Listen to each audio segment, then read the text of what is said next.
Welcome to World Wire. Please subscribe and hit the bell icon for more breaking updates. Let's talk about fish, human rights, and how a Nobel Peace Prize in Norway cost its fishermen a fortune.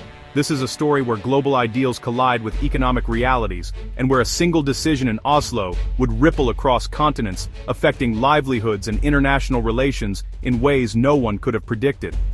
Our story starts in Oslo, 2010. The Nobel Committee awards the Peace Prize to Liu Xiaobo, a Chinese writer and activist who's in prison. Liu was a symbol of peaceful resistance, a man who called for political reform and greater freedoms in China. But his activism had landed him behind bars, and now, the world's spotlight was on his empty place at the ceremony. This was a bold move, and Beijing was furious. To them, it was a direct insult, not just an award. The Chinese government saw the Nobel Committee's decision as a challenge to their authority and a public shaming on the world stage. China saw Liu as a criminal, so when Norway celebrated him, it felt like a national attack. The sense of betrayal ran deep, and the Chinese leadership was determined to respond forcefully. The Chinese Foreign Ministry summoned Norway's ambassador, warning of serious consequences. The message was clear: honoring Liu Xiaobo would not go unpunished, and Norway would soon feel the weight of China's displeasure. At the December ceremony, Liu's absence was marked by an empty chair, a powerful image broadcast worldwide. That empty chair became a silent protest, a symbol of the price paid for speaking out, and a reminder of the risks faced by those who challenge authority. For the West, it was a tribute to freedom. For China, it was public humiliation.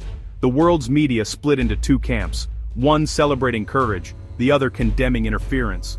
Norway insisted the Nobel Committee was independent, but China didn't buy it. The prize was awarded in Oslo, by a committee chosen by Norway's parliament. Close enough. In Beijing's eyes, the distinction was meaningless. Norway was responsible, and it would pay the price. The fallout wasn't going to hit the committee.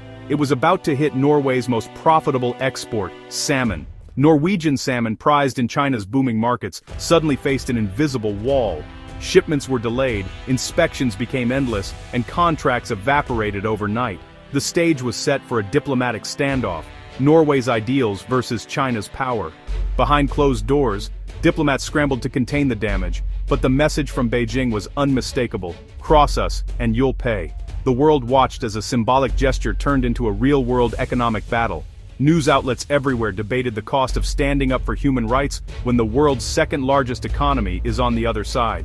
Norway, proud of its peacekeeping image, suddenly found itself in the crosshairs of a superpower. The country that had long championed dialogue and diplomacy was now facing a cold, hard lesson in realpolitik. China, with its growing influence, was ready to make an example out of Norway. The message to the world was clear: respect our sovereignty, or risk your own prosperity. The empty chair became a symbol of defiance, and the start of a costly lesson. It was a reminder that ideals can come with a price tag, and sometimes that price is paid by those far from the spotlight. What followed would reshape Norway's relationship with China for years. The diplomatic freeze would last far longer than anyone expected, with consequences that rippled through politics, business, and even culture. And it all started with a prize, a protest, and an empty chair. A moment meant to honor courage would end up testing the resolve of an entire nation. The real cost was about to be measured in lost billions, not just lost pride. For Norway, the lesson was clear: in the world of global politics, even a gesture of peace can come with a heavy price. How does a superpower punish a small country without firing a single shot? China got creative, with salmon, turning a simple fish into a powerful tool of economic pressure. Before 2010, Norwegian salmon dominated China's market, supplying over 90% of all fresh salmon imports. Norwegian fish was a staple in high-end restaurants and supermarkets across China, symbolizing quality and international trade. But after the Nobel Peace Prize was awarded to a Chinese dissident, everything changed overnight. The diplomatic fallout was immediate and severe. There were no official sanctions, just endless red tape and new, unexplained requirements. Suddenly, Norwegian salmon faced mysterious delays, surprise veterinary checks, and mountains of paperwork at Chinese ports, making it nearly impossible to get fish to market on time. Shipments rotted on the tarmac, left waiting for days in the heat, until they were unsellable. Importers lost money and patience, as their businesses suffered heavy losses and customers turned away. The message was clear: embarrass China. and your business will pay the price, no matter how indirect the punishment. China denied any link to the Nobel incident, insisting it was all about food safety and routine inspections. But in reality, only Norwegian salmon faced these hurdles, while other countries' shipments moved freely. Meanwhile, salmon from the Faroe Islands and Scotland sailed through customs with ease, filling the gap left by Norway. It was economic coercion, disguised as bureaucracy, a silent weapon in a new kind of trade war. Norwegian salmon was the first casualty in this unofficial conflict. As exporters watched their market vanish, the true cost of crossing China would soon become painfully clear, not just for Norway, but for any nation daring to challenge a superpower. The impact was immediate and devastating, sending shockwaves through Norway's coastal communities and the global seafood industry. Practically overnight, Norway's salmon exports to China collapsed, leaving warehouses full and workers uncertain about their future. Market share plummeted from a dominant 92% to just 29% in only 3 years, a staggering reversal for what had been a booming trade. Fresh salmon exports, Norway's most profitable and prized product, dropped by a shocking 92%, leaving the industry reeling. Desperate workarounds like freezing fish or rerouting shipments through Vietnam couldn't come close to making up the loss. The market simply wasn't the same. The industry lost up to $3 billion in potential sales over 6 years, money that could have supported jobs, families, and entire communities. But the pain spread beyond fish, rippling through Norway's broader economy and affecting countless livelihoods. Chinese companies grew wary of all Norwegian business, not just seafood, as trust and cooperation evaporated. Political meetings were cancelled, visas delayed, and trade in other sectors suffered as diplomatic ties froze.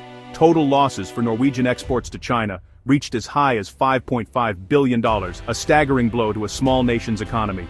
Norway wasn't just losing today's sales, it was losing its future in a booming market, as opportunities slipped away, day by day. While China's middle class grew and demand for premium seafood soared, Norway was locked out, watching from the sidelines. The lesson is clear. In global trade, political anger can cost billions, reshaping industries and futures overnight. And it all started with an empty chair, a symbol of how a single diplomatic gesture can change the fate of nations. The market didn't wait for Norway. Chinese consumers still wanted salmon, and other countries rushed in. The Faroe Islands, once a minor player, became China's top salmon supplier. By 2015, they exported more salmon to China than Norway. Scotland and Chile also seized the opportunity, building new relationships and brands. Chinese importers needed reliable, politically safe suppliers, and found them. Norway's years of investment vanished as competitors took over. The global salmon trade was reshaped, and Norway's dominance was gone. In trade, if you can't sell, someone else will.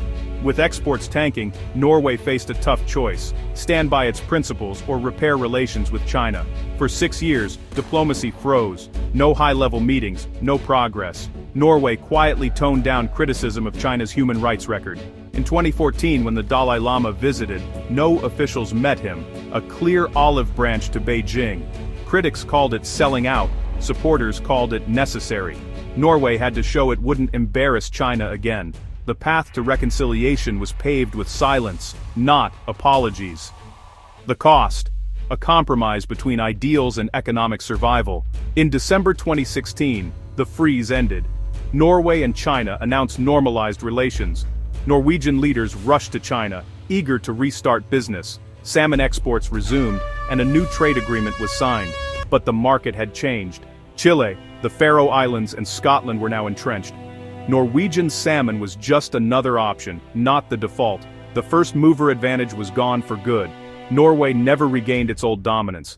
The relationship was restored, but on China's terms. Prosperity now depended on political caution. The scar from the empty chair remained.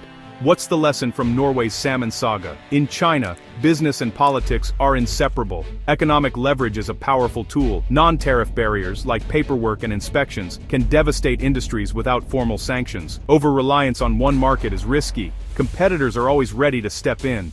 Diversification is essential in global trade. Norway restored trade, but at the cost of its voice on human rights. The dilemma: values or profits. There's no easy answer. In global trade, the currents can change fast, and the cost of misreading them can be billions.